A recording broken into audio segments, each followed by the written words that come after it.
સ્વરાજની ચૂંટણીઓમાં આમ આદમી પાર્ટીમાંથી કેટલા કેન્ડિડેટ આજે રાજપીપળા હરસદી માતાના આશીર્વાદ લઈને તાલુકા પંચાયત, જિલ્લા પંચાયત અને નગરપાલિકાના ઉમેદવારોના ફોર્મ ભરવા માટે અમે જઈ રહ્યા છે। ત્યારે જે પ્રકારે લોકોનો ઉત્સાહ જોઈને લોકો જે પ્રકારે અમને આશીર્વાદ આપી રહ્યા છે, સહકાર આપી રહ્યા છે, એના પરથી લાગી રહ્યું છે કે આ વખતે ચોક્કસ આમ આદમી પાર્ટી નર્મદા જિલ્લા પંચાયત, નર્મદા જિલ્લાની તમામ તાલુકા પંચાયત અને નગરપાલિકામાં પૂર્ણ બહુમત સાથે પોતાના પ્રમુખ બેસાડશે એવો અમને વિશ્વાસ છે। જે પ્રકારે આમ આદમી પાર્ટી નર્મદા જિલ્લામાં આગળ વધી રહી છે એને જોઈને ભાજપના નેતાઓ પણ ઘણા નિવેદનો આપ્યા છે કે ભાજપની સામે આ વખતે આમ આદમી પાર્ટી મજબૂત છે અને એનો ડર ભાજપના નેતાઓને પણ આજે સતાવી રહ્યો છે। નગરપાલિકાઓમાં કેટલા ઉમેદવારો? જે પ્રકારે અમારે નગરપાલિકામાં 27 ઉમેદવારોની અમારી તૈયારી છે। તમામ જિલ્લા પંચાયતો, તમામ તાલુકા પંચાયતોની અમારે ઉમેદવારી ફોર્મો ભરાયેલા છે। ત્યારે ચોક્કસ પ્રમાણે અમે માનીએ છીએ જે પ્રકારે અમારા ઉમેદવારોમાં ઉત્સાહ છે અને લોકોનો સહકાર મળે છે ત્યારે એ વિજય તરફ અમે વધીશું અને પૂર્ણ બહુમતી સાથે તમામ બેઠકો અમે જીતીશું। કોંગ્રેસના ઉમેદવારો પણ નથી મળતા। આજે જોયું હશે તમે, શરૂઆતમાં કોંગ્રેસ અને ભાજપ સાથે મળીને અહીંયા રાજ કરતા હતા।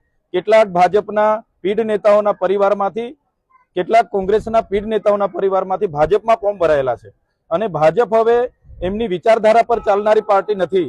જૂના લોકોને સાઇડલાઇન કરવામાં આવ્યા છે, સાંસદ શ્રીને પણ આમાં સાઇડલાઇન કરવામાં આવ્યા છે, જે બતાવે છે કે આમ આદમી પાર્ટી નર્મદામાં મજબૂત છે અને મજબૂતાઈથી આ ચૂંટણી જીતી રહી છે। રાજપીપળા નગરપાલિકામાં ભાજપના ઉમેદવારોને ફોર્મ ભરાઈ દીધા, હજુ મેન્ડેટ નહીં આવ્યું, એ બાબતે આપ શું કહેશો?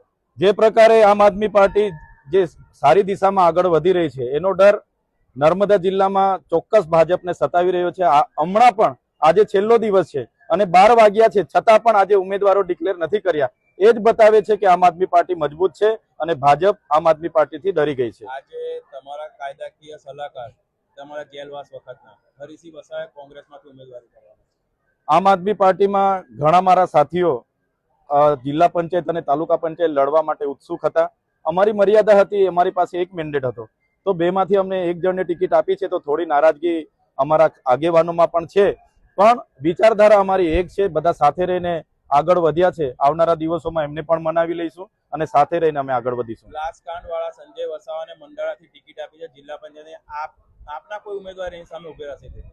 ચોક્કસ મંડાળા જિલ્લા પંચાયતમાં જે પ્રકારે ગ્લાસના નામે 307 લગાડીને મને 80 દિવસની જેલવાસ ભોગવવાનો વારો આવ્યો છે, જનતામાં આક્રોશ છે। આજે પણ ડેડિયાપાડામાં મને પ્રવેશબંધી ફરમાવી છે, ત્યારે ભલે મને ડેડિયાપાડાથી બહાર કાઢવામાં આવ્યા છે પણ અમે ડેડિયાપાડાના લોકોના દિલમાં વસીએ છીએ, ત્યાંથી બહાર નહીં કાઢી શકે અને ડેડિયાપાડા, સાગબારા, ચિગદા તાલુકા પંચાયત પૂર્ણ બહુમતીથી અમારી બને છે અને ડેડિયાપાડા વિધાનસભાની 11 જિલ્લા પંચાયત આમ આદમી પાર્ટી જીતે છે। સાથે જ નર્મદા જિલ્લાના તમામ બેઠકો પર આમ આદમી પાર્ટી જીતે છે। જિલ્લા પ્રમુખ પણ આમ આદમી પાર્ટીના હશે અને તમામ તાલુકા પંચાયતો, નગરપાલિકાના પ્રમુખ પણ આમ આદમી પાર્ટીના હશે।